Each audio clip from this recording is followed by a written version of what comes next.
Halo rekan-rekan pembelajar sekalian. Senang sekali rasanya bisa kembali menyapa Anda semua di video kedua kita. Bagaimana kabar belajar Anda setelah menonton video pertama kemarin? Di video pertama, kita sudah berhasil meletakkan batu pertama. Kita sudah paham wadah dari akuntansi, yaitu perusahaan mulai dari manufaktur, dagang, sampai perusahaan jasa. Kita juga sudah membedah bagaimana sebuah bisnis diatur secara hukum, baik itu usaha perorangan, persekutuan seperti CV, hingga korporasi besar berbentuk PT. Nah, kalau di video pertama kita fokus mengenal rumahnya, hari ini di video kedua kita akan mulai membongkar isi di dalam rumahnya. Kita akan menyelami lebih dalam dunia akuntansi itu sendiri. Mungkin selama ini Anda berpikir, kalau belajar akuntansi, ujung-ujungnya paling cuma jadi staf pembukuan yang kerjanya nginput kwitansi setiap hari. Padahal, kenyataannya jauh dari itu, teman-teman. Dunia akuntansi itu sangat luas, profesinya sangat prestisius, dan ada aturan main global yang harus dipatuhi agar bisnis tidak kacau. Hari ini kita akan mengupas tuntas 4 pilar penting. Standar akuntansi yang berlaku di Indonesia, perbedaan mendasar antara akuntansi dan pembukuan, berbagai profesi keren di bidang akuntansi yang bisa Anda jadikan karir masa depan, serta siapa saja orang-orang yang sebenarnya sangat butuh laporan keuangan yang kita buat. Jadi, siapkan catatan Anda, buat diri Anda senyaman mungkin, dan mari kita mulai petualangan belajar kita hari ini. Oke, materi kita kali ini berjudul Akuntansi Dasar, Ruang Lingkup dan Profesi Akuntansi. Fokus pembahasan kita hari ini adalah memahami standar akuntansi, bidang-bidang pekerjaan di dalamnya, siapa pengguna informasi keuangan tersebut, dan apa sebenarnya tujuan akhir dari akuntansi itu sendiri. Materi hari ini sangat krusial, terutama bagi Anda yang ingin berkarir profesional, berniat mendirikan bisnis sendiri, atau sedang mempersiapkan diri menghadapi ujian akademis. Mengapa? Karena materi inilah yang akan memberikan Anda peta jalan, roadmap, agar tidak tersesat saat mulai praktik mencatat keuangan nantinya. Sebelum kita masuk ke bagian teknis seperti standar akuntansi, di video pertama kita sudah membahas beberapa pengertian akuntansi dari para ahli. Kali ini, mari kita lengkapi sudut pandang kita dengan melihat bagaimana ahli-ahli besar lainnya mendefinisikan ilmu yang luar biasa ini. Di layar sekarang, kita bisa melihat dua definisi tambahan yang sangat menarik. Pertama, ada pandangan dari akademisi kita, yaitu Dr. M. Gede. Beliau menyebutkan sesuatu yang sangat puitis sekaligus ilmiah. Beliau mengatakan bahwa akuntansi itu adalah ilmu pengetahuan terapan sekaligus seni pencatatan. Saya ingin Anda menggarisbawahi kata seni di sini. Kenapa akuntansi disebut seni? Karena dalam menyusun laporan keuangan, seorang akuntan tidak hanya sekadar menjumlahkan angka secara kaku. Di sana ada seni merancang sistem, seni mengklasifikasikan transaksi yang rumit agar mudah dibaca, dan seni menyajikan informasi keuangan dengan estetika yang rapi serta terstruktur. Namun, seni ini tidak bisa dilakukan sembarangan, teman-teman. Dr. M. Gede menekankan bahwa proses pencatatan ini harus diolah dan dianalisis terus-menerus berdasarkan aturan tertentu sebagai bentuk pertanggungjawaban pimpinan perusahaan kepada pemilik modal. Nah, definisi kedua datang dari dua tokoh legendaris dalam literatur akuntansi dunia, yaitu Charles Horngren dan Walter Harrison. Mereka mendefinisikan akuntansi sebagai suatu sistem informasi yang mengukur aktivitas bisnis, memproses data menjadi laporan, dan mengomunikasikan hasilnya kepada para pengambil keputusan. Sederhananya begini, bayangkan akuntansi itu seperti alat perekam medis di rumah sakit. Alat tersebut mengukur detak jantung pasien, aktivitas bisnis. Memprosesnya menjadi grafik di layar, laporan keuangan, dan dokter, pengambil keputusan, akan membaca grafik tersebut untuk menentukan resep obat apa yang harus diberikan kepada pasien agar cepat sembuh. Keren sekali, bukan?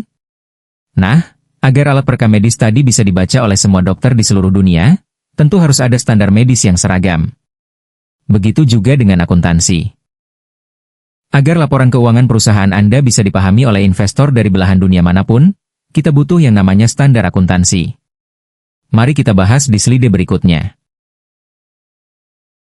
Sekarang kita masuk ke topik yang sangat penting. Apa itu standar akuntansi? Secara sederhana, standar akuntansi adalah metode, aturan, dan format baku dalam menyajikan laporan keuangan suatu organisasi atau perusahaan. Standar ini disusun, dibuat, dan disahkan oleh lembaga resmi yang berwenang di masing-masing negara. Coba bayangkan kalau di dunia ini tidak ada aturan bahasa yang baku. Orang di Jakarta memakai istilah A, Orang di Surabaya memakai istilah B untuk hal yang sama, tentu kita akan kesulitan berkomunikasi. Begitu pula dalam bisnis. Jika perusahaan Anda mencatat keuntungan dengan cara Anda sendiri, dan perusahaan tetangga mencatat keuntungan dengan cara mereka sendiri, maka investor akan kebingungan dan tidak bisa membandingkan mana perusahaan yang benar-benar sehat. Oleh karena itu, seorang akuntan wajib memegang teguh prinsip dan standar akuntansi yang telah ditentukan berdasarkan ruang lingkup organisasinya. Di Indonesia sendiri, standar akuntansi keuangan kita terus berkembang mengikuti perkembangan ekonomi global. Saat ini, terdapat 4 pilar utama dalam standar akuntansi yang berlaku di Indonesia. Keempat pilar itu adalah PSAK, SAK-ETAP, PSAK Syariah, dan SAP. Mendengar istilah-istilah singkatan ini mungkin membuat sebagian dari Anda sedikit pusing. Jangan khawatir, mari kita bedah satu persatu secara santai di slide berikutnya agar Anda langsung paham perbedaannya.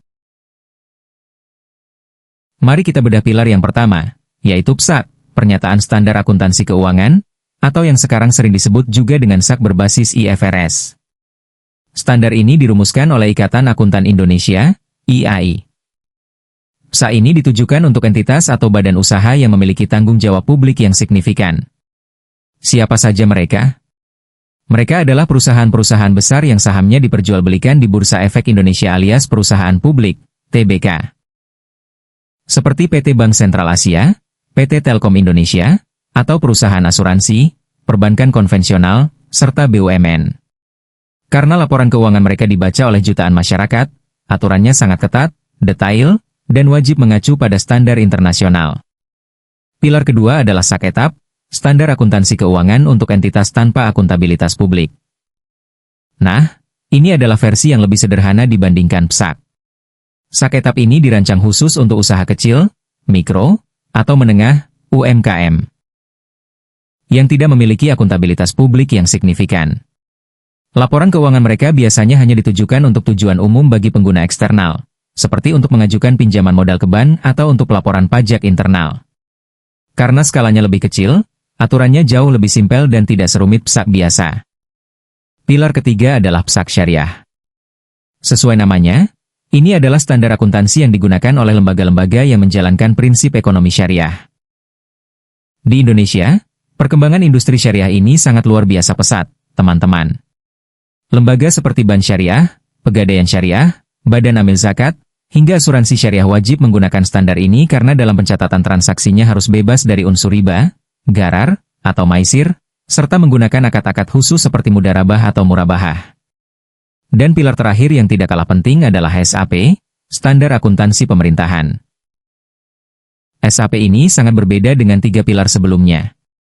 Jika 3 pilar tadi digunakan oleh entitas bisnis komersial, SAP ini digunakan khusus oleh instansi pemerintah, mulai dari kementerian, lembaga negara, pemerintah provinsi, hingga pemerintah kabupaten kota. Tujuannya apa? Untuk menyusun laporan keuangan pemerintah pusat, LKPP, dan laporan keuangan pemerintah daerah, LKPD. Standar ini penting sekali demi menjamin adanya transparansi, keadilan, dan akuntabilitas dalam pengelolaan uang pajak rakyat dan keuangan negara. Bagaimana? Sekarang Anda sudah bisa melihat kan betapa rapinya pembagian aturan main di dunia akuntansi kita? Nah, sekarang mari kita bahas mengenai pekerjaannya itu sendiri. Seringkali orang bingung membedakan antara akuntansi dan pembukuan. Apakah kedua hal ini sama? Yuk, kita cari tahu jawabannya. Banyak orang salah kaprah dan menganggap akuntansi, accounting, dan pembukuan, bookkeeping, itu adalah dua hal yang sama persis. Padahal secara konsep, keduanya sangat berbeda tingkatannya. Mari kita perjelas di sini. Pembukuan, bookkeeping, itu sebenarnya adalah bagian dari proses akuntansi, namun ia berada di level yang lebih mendasar. Pembukuan hanya meliputi aktivitas pencatatan transaksi semata, seperti mencatat pengeluaran harian, menginput kwitansi masuk keluar, dan menulis angka di jurnal. Pekerjaan ini cenderung bersifat rutin dan klerikal. Bayangkan pembukuan itu seperti juru kamera yang bertugas merekam gambar di lokasi syuting. Tugasnya penting, tapi dia hanya merekam kejadian demi kejadian. Sedangkan akuntansi, accounting, itu mencakup keseluruhan proses pelaporan yang jauh lebih luas. Mulai dari mengidentifikasi keabsahan transaksi, mencatatnya, yang melibatkan pembukuan, mengelompoknya, menyusun laporan keuangan, hingga melakukan analisis dan interpretasi atas laporan tersebut untuk masa depan perusahaan. Kembali ke analogi film tadi, akuntan itu adalah sutradara sekaligus editor filmnya. Dia tidak cuma merekam gambar, tapi dia yang memotong gambar, menyusunnya menjadi cerita yang indah, menganalisis jalannya cerita, dan menyajikan film utuh tersebut kepada penonton. Secara garis besar, bidang pekerjaan akuntansi ini dibagi menjadi dua cabang utama berdasarkan siapa yang akan membaca laporannya. Yang pertama adalah akuntansi keuangan, financial accounting yang bertugas memberikan informasi keuangan bagi pemakai eksternal di luar perusahaan, seperti investor dan bank. Yang kedua adalah akuntansi manajerial, management accounting, yang bertugas menyediakan informasi keuangan bagi pemakai internal di dalam manajemen perusahaan untuk membantu jalannya operasional harian. Perbedaan kedua cabang utama inilah yang melahirkan berbagai bidang profesi spesifik di dunia kerja. Mari kita intip apa saja profesi-profesi menarik di bidang akuntansi ini pada slide berikutnya. Di dalam dunia kerja nyata, bidang pekerjaan akuntansi itu sangat spesifik dan bervariasi. Mari kita bedah 5 profesi pertama di bidang ini. Profesi pertama adalah akuntansi keuangan, financial accounting. Ini adalah tim yang bertugas mencatat seluruh transaksi perusahaan secara periodik sesuai dengan standar akuntansi keuangan, SAK. Merekalah yang setiap bulan atau setiap tahun begadang untuk memastikan laporan laba rugi dan neraca perusahaan tersaji dengan seimbang dan tepat waktu. Profesi kedua adalah akuntansi biaya, cost accounting. Profesi ini sangat krusial, terutama di perusahaan manufaktur atau pabrik besar. Tugas mereka adalah mencatat, menghitung, dan menyajikan data biaya operasional serta menentukan harga pokok produksi. Merekalah yang menghitung berapa modal yang dihabiskan untuk membuat satu kaleng minuman, satu buah sepatu, atau satu unit mobil, sehingga perusahaan bisa menentukan harga jual yang menghasilkan profit optimal. Profesi ketiga adalah akuntansi pajak, tax accounting. Merekalah para ahli yang bertugas memastikan perusahaan patuh terhadap seluruh peraturan perpajakan negara yang dinamis. Tugas mereka meliputi perencanaan pajak agar perusahaan tidak membayar pajak lebih dari yang seharusnya secara legal, serta menyusun laporan pajak penghasilan perusahaan setiap tahunnya. Profesi keempat adalah pemeriksaan eksternal, external auditing. Profesi ini biasanya dijalankan oleh para auditor yang bekerja di kantor akuntan publik, KAP. Mereka adalah pihak independen yang disewa oleh perusahaan untuk memeriksa apakah laporan keuangan yang dibuat oleh tim internal perusahaan sudah wajar dan bebas dari salah saji material. Hasil audit mereka berupa opini kewajaran laporan keuangan yang sangat dipercaya oleh investor. Dan profesi kelima adalah pemeriksaan internal, internal auditing. Berbeda dengan auditor eksternal, auditor internal ini bekerja di dalam perusahaan tersebut. Tugas mereka adalah mengawasi jalannya operasional perusahaan, mengevaluasi efisiensi kinerja setiap divisi, mendeteksi adanya potensi kecurangan, fraud, dan memberikan rekomendasi perbaikan sistem kepada direksi. Luar biasa sekali ya, baru 5 profesi saja kita sudah bisa melihat betapa vitalnya peran akuntan dalam menjaga kesehatan bisnis. Tapi tunggu dulu, masih ada 5 profesi akuntansi menarik lainnya yang wajib Anda ketahui. Mari kita lihat di slide selanjutnya. Mari kita lanjut ke bidang profesi berikutnya. Profesi keenam adalah akuntansi umum, general accounting. Ini adalah profesi akuntan yang paling umum kita jumpai di berbagai perusahaan skala menengah. Tugas mereka sangat komprehensif, mulai dari mencatat transaksi harian, mengelola kas kecil, hingga menyiapkan draft awal laporan keuangan bulanan. Profesi ketujuh adalah akuntansi manajemen, management accounting. Jika akuntan keuangan fokus pada masa lalu, mencatat apa yang sudah terjadi, maka akuntan manajemen ini fokus pada masa depan. Mereka bertugas mengembangkan dan menafsirkan informasi keuangan untuk membantu manajer dan direktur mengambil keputusan taktis sehari-hari. Misalnya, apakah perusahaan sebaiknya menyewa mesin baru atau membeli saja secara tunai? Profesi ke-8 adalah akuntansi anggaran, budgeting accounting. Merekalah perencana keuangan perusahaan. Tugas mereka adalah menyusun rencana kerja keuangan perusahaan untuk 1 tahun ke depan, lalu membandingkan rencana tersebut dengan realisasi hasil kerja di lapangan. Jika terjadi pemborosan anggaran di tengah jalan, akuntan anggaran inilah yang akan menyalakan alarm peringatan. Profesi ke-9 adalah akuntansi pemerintah, government accounting. Profesi ini dijalankan oleh para pegawai negeri sipil, PNS. Di instansi keuangan negara, seperti di Kementerian Keuangan, Badan Pemeriksa Keuangan, BPK, atau Badan Pengawasan Keuangan dan Pembangunan, BPKP. Mereka bertugas menyusun anggaran instansi pemerintah serta melakukan audit atas penggunaan uang negara agar bebas dari korupsi. Dan profesi ke-10 adalah spesialis sistem akuntansi, accounting system. Di era transformasi digital saat ini, profesi ini sangat dicari, teman-teman. Mereka adalah orang-orang yang merancang alur sistem informasi akuntansi terkomputerisasi, baik itu menggunakan software akuntansi siap pakai maupun merancang sistem custom, agar pelaporan keuangan perusahaan bisa berjalan secara otomatis, efektif, efisien, dan tentunya aman dari kebocoran data. Bagaimana? Pilihan karir di bidang akuntansi ini sangat kaya dan menjanjikan, bukan? Nah, semua laporan keuangan dan sistem informasi yang dirancang oleh para akuntan profesional tadi, ujung-ujungnya akan diserahkan kepada para penggunanya. Mari kita bahas kelompok pengguna informasi akuntansi yang pertama, yaitu pemakai internal. Sekarang kita masuk ke topik, siapa saja yang membutuhkan informasi keuangan ini? Pertama, mari kita bahas pemakai internal, internal users. Pemakai internal adalah orang-orang yang berada di dalam struktur organisasi atau perusahaan yang bertanggung jawab langsung atas operasional bisnis. Di slide ini, kita bagi menjadi 3 kelompok penting. Pertama adalah direktur dan manajer keuangan. Mereka adalah orang yang paling sering melototi laporan keuangan, terutama informasi mengenai kas yang tersedia. Mengapa? Karena mereka harus tahu persis apakah uang kas perusahaan cukup untuk membayar gaji karyawan bulan ini, membeli bahan baku minggu depan, atau melunasi utang jatuh tempo kepada kreditor secara tepat waktu agar nama baik perusahaan tidak tercemar. Kedua adalah direktur operasional dan manajer pemasaran. Mereka membutuhkan informasi tingkat penjualan produk.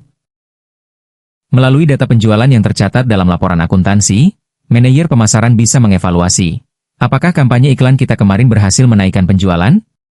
Daerah mana yang penjualannya paling seret? Dan produk mana yang paling diminati pasar? Tanpa data ini, mereka seperti berjalan dalam kegelapan tanpa tahu arah. Ketiga adalah manajer dan supervisor produksi. Di lantai pabrik, mereka sangat bergantung pada informasi akuntansi biaya. Mereka harus tahu berapa biaya bahan baku yang dihabiskan dan berapa biaya tenaga kerja langsung untuk memproduksi barang. Data ini sangat krusial bagi mereka untuk menekan pemborosan di lini produksi serta membantu perusahaan menentukan harga pokok produksi dan harga jual per unit agar tidak mengalami kerugian. Jadi, bagi pihak internal, akuntansi adalah alat kendali utama untuk mengemudikan kapal bisnis mereka. Lalu bagaimana dengan pihak eksternal di luar perusahaan? Siapa saja mereka dan mengapa mereka juga sangat tertarik dengan laporan keuangan perusahaan kita? Yuk, kita bergeser ke slide berikutnya. Kelompok pengguna yang kedua adalah pemakai eksternal, external users. Mereka adalah pihak-pihak di luar perusahaan yang tidak ikut campur dalam operasional harian bisnis, namun memiliki kepentingan ekonomi yang sangat besar terhadap kelangsungan hidup perusahaan Anda. Di layar, ada 4 kelompok utama. Yang pertama adalah investor atau penanam modal. Bagi investor, laporan keuangan adalah rapor kinerja perusahaan. Sebelum mereka memutuskan untuk membeli saham perusahaan Anda, atau sebelum mereka memutuskan untuk menanamkan modal miliaran rupiah, mereka akan membedah laporan keuangan Anda terlebih dahulu. Mereka ingin melihat, apakah perusahaan ini menghasilkan laba yang konsisten? Berapa dividen yang bisa saya dapatkan? Dan apakah uang saya akan aman di sana? Yang kedua adalah kreditor atau pihak bank. Sebelum bank memberikan pinjaman dana kepada perusahaan Anda, mereka wajib menganalisis risiko kreditnya. Bank akan mencari tahu tingkat likuiditas dan bonafiditas perusahaan Anda melalui laporan keuangan. Sederhananya, bank ingin memastikan bahwa perusahaan Anda memiliki kemampuan finansial yang kuat untuk mencicil utang pokok beserta bunganya tepat waktu, bukan malah berpotensi gagal bayar. Yang ketiga adalah pemerintah, termasuk lembaga pengawas seperti Bapepam atau OJK. Pemerintah berkepentingan atas laporan keuangan untuk menghitung pajak penghasilan yang wajib dibayar oleh perusahaan secara adil dan jujur sesuai undang-undang. Selain itu, lembaga pengawas seperti Bapepam atau OJK mengawasi laporan keuangan perusahaan publik demi melindungi hak-hak investor retail dan masyarakat umum agar tidak terjebak dalam investasi bodong atau manipulasi pasar. Jelaskan poin keempat. Dan yang keempat adalah ekonom, praktisi, dan analis keuangan. Mereka menggunakan kumpulan data laporan keuangan dari berbagai sektor industri untuk memprediksi situasi perekonomian makro secara nasional, mulai dari memproyeksikan tingkat inflasi, menganalisis daya beli masyarakat, hingga mengukur tingkat pertumbuhan pendapatan nasional. Ternyata, laporan keuangan yang kita susun itu dampaknya bisa sangat masif, ya. Bahkan bisa memengaruhi kebijakan ekonomi sebuah negara. Namun, agar laporan keuangan tersebut benar-benar bermanfaat bagi semua pihak tadi, laporan keuangan tersebut harus memenuhi karakteristik kualitas tertentu. Karakteristik apa saja itu? Mari kita bahas. Nah, agar informasi keuangan yang disajikan itu tidak menyesatkan dan benar-benar memiliki nilai guna bagi para penggunanya, laporan keuangan harus memenuhi 4 karakteristik kualitatif standar. Karakteristik pertama adalah relevan. Artinya, informasi yang disajikan harus nyambung dan memiliki nilai guna langsung dalam proses pengambilan keputusan ekonomi. Informasi yang relevan itu harus memenuhi unsur tepat waktu, tidak terlambat disajikan. Memiliki manfaat prediksi untuk masa depan, memberikan umpan balik, feedback, atas kinerja masa lalu, serta tersaji secara lengkap. Karakteristik kedua adalah handal. Laporan keuangan wajib bebas dari pengertian yang menyesatkan dan kesalahan material. Laporan tersebut harus disajikan secara jujur sesuai dengan kenyataan ekonomi yang sebenarnya, netral, tidak memihak atau menguntungkan pihak tertentu saja, serta dapat diverifikasi kebenarannya oleh pihak independen seperti auditor. Karakteristik ketiga adalah dapat dibandingkan. Laporan keuangan harus konsisten dari periode ke periode agar para pengguna bisa membandingkan perkembangan kinerja keuangan perusahaan Anda dari tahun lalu ke tahun sekarang. Selain itu, format penyajiannya harus standar agar laporan keuangan perusahaan Anda bisa dibandingkan dengan laporan keuangan perusahaan sejenis lainnya di industri yang sama. Karakteristik keempat adalah dapat dipahami. Sebagus apapun angka-angka yang Anda sajikan, jika formatnya sangat rumit dan membingungkan, maka laporan tersebut akan kehilangan nilainya. Informasi keuangan harus disajikan sesederhana mungkin tanpa mengurangi kualitas data pokoknya, sehingga para pengguna dengan pengetahuan bisnis yang wajar bisa mengerti arti di balik angka-angka tersebut secara instan. Dengan terpenuhinya 4 karakteristik kualitatif ini, barulah laporan keuangan bisa kita sebut sebagai laporan yang sehat dan kredibel. Nah, setelah kita membahas semua prosesnya, sekarang mari kita jawab satu pertanyaan mendasar. Sebenarnya, apa tujuan akhir kita mempelajari dan menggunakan akuntansi ini? Mari kita lihat di slide berikutnya. Kita sampai pada inti dari seluruh perjalanan belajar kita di bab ini. Untuk apa akuntansi digunakan? Secara luas, tujuan akuntansi adalah untuk mengumpulkan dan melaporkan informasi yang akurat terkait dengan 4 elemen penting. Pertama, terkait dengan keuangan, yaitu untuk menyajikan catatan seluruh transaksi finansial secara tertib. Kedua, terkait dengan kinerja, yaitu untuk mengukur apakah operasional perusahaan efisien dan menghasilkan keuntungan atau justru mengalami kerugian. Ketiga, terkait dengan posisi keuangan, yaitu untuk menunjukkan berapa total aset atau kekayaan yang dimiliki perusahaan, berapa utangnya, dan berapa modal bersih yang tersisa pada tanggal tertentu. Dan keempat, terkait dengan arus kas masuk dan keluar, yaitu untuk memantau dari mana saja uang kas masuk dan untuk apa saja uang kas tersebut dibelanjakan sepanjang periode berjalan. Semua informasi penting ini dikumpulkan dan dilaporkan dengan satu tujuan mulia. Untuk digunakan sebagai dasar ilmiah bagi pihak manajemen maupun pihak luar dalam membuat keputusan bisnis strategis untuk masa yang akan datang. Sederhananya, akuntansi ada untuk memastikan bahwa setiap langkah bisnis yang Anda ambil tidak didasarkan pada tebakan atau insting semata, melainkan didasarkan pada data keuangan yang nyata dan dapat dipertanggungjawabkan. Luar biasa! Kita sudah menyelesaikan seluruh pembahasan materi di bab pembuka ini secara lengkap. Sekarang, mari kita tarik kesimpulan dari apa saja yang sudah kita pelajari hari ini. Rekan-rekan pembelajar sekalian, ada 3 poin besar yang wajib kita ingat sebagai kesimpulan pembelajaran kita hari ini.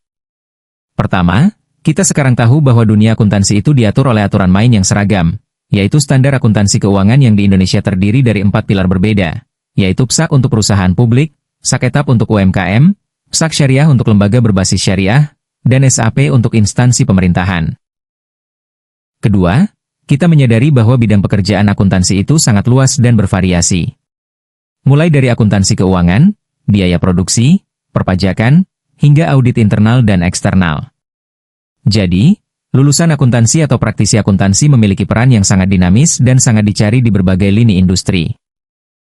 Dan ketiga, Kita memahami bahwa informasi keuangan yang dihasilkan oleh akuntan adalah bahasa komunikasi universal yang sangat dibutuhkan baik oleh pihak internal manajemen untuk mengontrol bisnis, maupun oleh pihak eksternal seperti investor, bank, dan pemerintah untuk mengambil keputusan ekonomi yang krusial. Bagaimana?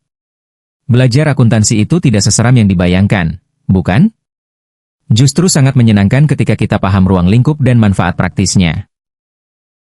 Terima kasih yang sebesar-besarnya saya ucapkan kepada Anda semua yang sudah setia menonton video kedua ini dari awal sampai akhir. Pemahaman Anda tentang dasar-dasar akuntansi sekarang sudah jauh lebih matang dibandingkan sebelum menonton video ini. Seperti biasa, jika Anda merasa video pembelajaran ini bermanfaat untuk karir, bisnis, atau studi Anda, jangan lupa untuk klik tombol like, berikan komentar terbaik Anda mengenai topik hari ini, klik tombol subscribe, dan nyalakan lonceng notifikasinya agar Anda tidak ketinggalan video berikutnya. Jika ada bagian materi dari video hari ini yang masih membuat Anda penasaran atau ada istilah standar akuntansi yang ingin didiskusikan lebih dalam, silakan tulis langsung di kolom komentar di bawah. Mari kita mengobrol santai di sana. Sampai jumpa di video berikutnya. Tetap semangat belajar, karena memahami keuangan adalah kunci kesuksesan bisnis Anda. Saya pamit undur diri, salam pembelajar.